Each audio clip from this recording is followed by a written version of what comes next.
ಮತ್ತೆ ಪ್ರತಿಭಟನೆಗೆ ಮುಂದಾಗಿದ್ದಾರೆ ಸಾರಿಗೆ ನೌಕರರು.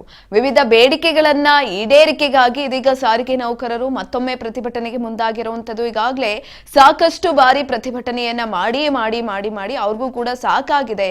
ಏನ್ ಮಾಡಬೇಕು ಅಂತ ಗೊತ್ತಾಗ್ತಾ ಇಲ್ಲ. ಅವರಿಟ್ಟಿರುವಂತಹ ಬೇಡಿಕೆಗಳನ್ನ ಸರ್ಕಾರ ಸರಿಯಾಗಿ ಗಮನಿಸ್ತಾ ಇಲ್ಲ, ನಿರ್ಲಕ್ಷ್ಯವನ್ನ ವಹಿಸ್ತಾ ಇದೆ. ಇದೀಗ ಮತ್ತೊಮ್ಮೆ ಪ್ರತಿಭಟನೆಗೆ ಮುಂದಾಗಿರುವಂತದ್ದು ಸಾರಿಗೆ ನೌಕರರು ಪ್ರತಿಭಟನೆಗೆ ಇಳಿದಿದ್ದಾರೆ. ವಿವಿಧ ಬೇಡಿಕೆಗಳಿಗೆ ಆಗ್ರಹಿಸಿ ಸಾರಿಗೆ ನೌಕರರು ಪ್ರೊಟೆಸ್ಟ್ ಅನ್ನು ಮಾಡೋದಕ್ಕೆ ಮುಂದಾಗ್ತಿದ್ದಾರೆ. ಫೆಬ್ರವರಿ 19, 20ರಂದು ಬಸ್ಗಳ ಓಡಾಟ ಇರುತ್ತಾ ಇಲ್ವಾ? ನೌಕರರ ಮುಖಂಡ ಅನಂತ ಸುಬ್ಬರಾವ್ ನಿಧನದ ಹಿನ್ನೆಲೆ ಕಳೆದ ಬಾರಿ ಬೆಂಗಳೂರು ಚಲೋ ಮುಂದೂಡಿಕೆ ಮಾಡಲಾಗಿತ್ತು.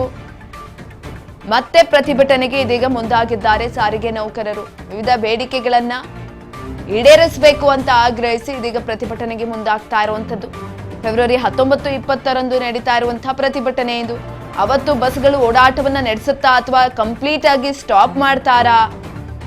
ನೌಕರರ ಮುಖಂಡ ಅನಂತ ಸುಬ್ಬರಾವ್ ನಿಧನದ ಹಿನ್ನೆಲೆಯಲ್ಲಿ ಹೋದ ಬಾರಿ ನಡಿಬೇಕಾಗಿದ್ದಂತಹ ಪ್ರತಿಭಟನೆಯನ್ನ ಮುಂದಕ್ಕೆ ಹಾಕಿದ್ರು, ಚಲೋವನ್ನ ಮುಂದಕ್ಕೆ ಹಾಕಿದ್ರು. ಆದ್ರೆ ಇದೀಗ ಮತ್ತೊಮ್ಮೆ ಇಳಿತಾ ಇರುವಂತದ್ದು ಪ್ರತಿಭಟನೆಗೆ.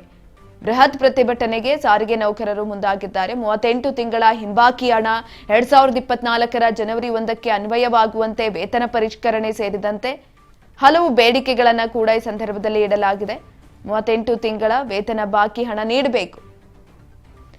ಇದ್ರ ಬಗ್ಗೆ ಹೆಚ್ಚಿನ ಮಾಹಿತಿಯನ್ನ ತಿಳ್ಕೊಳ್ತಾ ಹೋಗೋಣ. ನಮ್ಮ ಪ್ರತಿನಿಧಿ ರವಿಚಂದ್ರ ಸಂಪರ್ಕದಲ್ಲಿದ್ದಾರೆ. ರವಿಚಂದ್ರ, ಈಗಾಗಲೇ ಸಾರಿಗೆ ನೌಕರರು ಹಲವಾರು ಬಾರಿ ಪ್ರತಿಭಟನೆಯನ್ನ ಮಾಡಿದ್ದಾರೆ. ಹೋದ ಬಾರಿ ಕೂಡ ಒಂದು ಚಲೋ ನಡಿಬೇಕಾಗಿತ್ತು, ಆದ್ರೆ ಅನಂತ ಸುಬ್ಬರಾವ್ ಅವರ ನಿಧನದಿಂದ ಕ್ಯಾನ್ಸಲ್ ಆಯ್ತು. ಇದೀಗ ಮತ್ತೊಮ್ಮೆ ಪ್ರತಿಭಟನೆಗೆ ಇಳಿದಿರುವಂತದ್ದು. 19, 20ನೇ ತಾರೀಕು ಬಸ್ಗಳು ಓಡಾಟವನ್ನ ನಡೆಸುತ್ತಾ ಪ್ರತಿಭಟನೆ ಯಾವ ರೀತಿಯಾಗಿ ಮಾಡ್ತಾರೆ, ಹೆಚ್ಚಿನ ಮಾಹಿತಿ ಕೊಡೋದಾದ್ರೆ?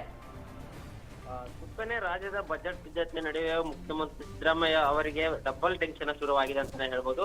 ಒಂದ್ ಕಡೆ ಪವರ್ ಶೇರಿಂಗ್ ವಿಚಾರದಲ್ಲಿ ಒತ್ತಡ, ಮತ್ತೊಂದ್ ಕಡೆ ಸಾರಿಗೆ ನೌಕರರ ಮುಷ್ಕರದ ಎಚ್ಚರಿಕೆ, ಸರ್ಕಾರಕ್ಕೆ ತಲೆನೋವು ಉಂಟಾಗಿದೆ. ಸುಕನ್ಯಾ, ರಾಜ್ಯಾದ್ಯಂತ ನಾಳೆ ಸಾರಿಗೆ ನೌಕರರು ಭಾರಿ ಪ್ರತಿಭಟನೆಗೆ ಕರೆ ನೀಡಿದ್ದಾರೆ. ಹಲವು ಬೇಡಿಕೆಗಳು ಈಡೇರಿಸುವಂತೆ ಆಗ್ರಹಿಸಿ 4 ಸಾರಿಗೆ ನಿಯಮಗಳು ಸುಮಾರು 1 ಲಕ್ಷಕ್ಕೂ ಅಧಿಕ ಜನರು ಹೋರಾಟಕ್ಕೆ ಸಜ್ಜಾಗಿದ್ದಾರೆ. ಈಗಾಗಲೇ ಹಲವು ಬಾರಿ ಸರ್ಕಾರಕ್ಕೆ ಮನವಿ ಸಲ್ಲಿಸಿದ್ರು, ಯಾವುದೇ ರೀತಿ ಸ್ಪಷ್ಟನೆ ಪ್ರತಿಕ್ರಿಯೆ ನೀಡಲಿಲ್ಲ ಸರ್ಕಾರ. ಅದಕ್ಕೆ ನೌಕರರು ಆರೋಪಿಸಿದ್ದಾರೆ. ಈ ಹಿನ್ನೆಲೆ ಶಾಂತಿಯುತ ಪ್ರತಿಭಟನೆ ಮೂಲಕ ಬೆಂಗಳೂರು ಚಲೋ ನಡೆಸುವ ನಿರ್ಧಾರವನ್ನು ಮಾಡಿದ್ದಾರೆ. ಮೊದಲು ಜನವರಿ 29ರಂದು ಪ್ರತಿಭಟನೆ ನಡೆಸಲು ತೀರ್ಮಾನಿಸಲಾಗಿತ್ತು. ಆದರೆ ಜಂಟಿ ಕ್ರಿಯಾ ಸಮಿತಿ ಮುಖ್ಯಸ್ಥ ಅನಂತ ಸುಬ್ಬರಾವ್ ಅವರ ಹಠಾತ್ ನಿಧನದಿಂದ ಹಿನ್ನೆಲೆಯಲ್ಲಿ ಪ್ರತಿಭಟನೆ ಮುಂದೂಡಲಾಗಿತ್ತು. ಇದೀಗ ಮತ್ತೆ ನಾಳೆ ಪ್ರತಿಭಟನೆ ನಡೆಸಲು ಸರ್ಕಾರಕ್ಕೆ ಬಿಸಿ ಮುಟ್ಟಿಸಲು ನೌಕರರು ತೀರ್ಮಾನಿಸಿದ್ದಾರೆ. ಪ್ರತಿಭಟನೆಯಲ್ಲಿ ಯಾರ್ಯಾರು ಭಾಗವಹಿಸ್ತಾರೆ ಅಂದ್ರೆ KSRTC ಮತ್ತೆ BMTC, NWKSRTC, KKRTC ನಾಳೆ ಬೆಳಗ್ಗೆ 11 ಗಂಟೆಗೆ ಫ್ರೀಡಂ ಪಾರ್ಕ್ ನಲ್ಲಿ ಬೃಹತ್ ಪ್ರತಿಭಟನೆ ಹಮ್ಮಿಕೊಳ್ಳಲಾಗಿದೆ.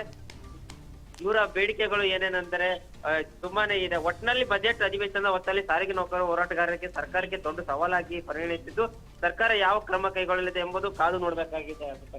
ಧನ್ಯವಾದಗಳು ರವಿಚಂದ್ರ ಹೆಚ್ಚಿನ ಮಾಹಿತಿಗಾಗಿ. ಮತ್ತೆ ಪ್ರತಿಭಟನೆಗೆ ಇದೀಗ ಸಾರಿಗೆ ನೌಕರರು ಮುಂದಾಗ್ತಾ ಇರುವಂತದ್ದು. ನೋಡಿ, ಪ್ರತಿ ಬಾರಿನೂ ಕೂಡ ಸಾರಿಗೆ ನೌಕರರು ಒಂದ್ ರೀತಿಯಲ್ಲಿ ಪ್ರತಿಭಟನೆಯನ್ನ ಮಾಡ್ತಾ ಇರ್ತಾರೆ. ಹಲವು ಬೇಡಿಕೆಗಳನ್ನ ಈಡೇರಿಸುವಂತೆ ಒತ್ತಾಯವನ್ನ ಮಾಡ್ತಿದ್ದಾರೆ. ಆದ್ರೂ ಕೂಡ ಸರ್ಕಾರ ನಿರ್ಲಕ್ಷ್ಯವನ್ನ ತೋರ್ತಾ ಇದೆ. ಇನ್ನೊಂದ್ ಕಡೆನಲ್ಲಿ ಫಾರಿನ್ ಟ್ರಿಪ್ ಅನ್ನೋದು ನಡೀತಾ ಇದೆ ರಾಜ್ಯ ರಾಜಕೀಯದಲ್ಲಿ ಚರ್ಚಾ ವಿಚಾರವಾಗಿ. ಮತ್ತೊಂದ್ ಕಡೆನಲ್ಲಿ ಸಿಎಂ ಸಿದ್ದರಾಮಯ್ಯ ಬಜೆಟ್ ಅನ್ನ ಮಂಡನೆ ಮಾಡೋದಕ್ಕೆ ಸಿದ್ಧತೆಗಳನ್ನ ಮಾಡ್ಕೊಳ್ತಾ ಇದ್ದಾರೆ. ಈ ಮಧ್ಯದಲ್ಲಿ ಸಾರಿಗೆ ನೌಕರರು ಮಾಡ್ತಾ ಇರುವಂತಹ ಈ ಒಂದು ಹೋರಾಟ, ಪ್ರತಿಭಟನೆ ಏನಿದೆ, ಎಲ್ಲೋ ಒಂದ್ ಕಡೆ ಸಿಎಂ ಸಿದ್ದರಾಮಯ್ಯನವ್ರಿಗೂ ಕೂಡ ಟೆನ್ಷನ್ ಅನ್ನ ಕೊಡುವಂತಹ ಸಾಧ್ಯತೆಗಳಿದೆ.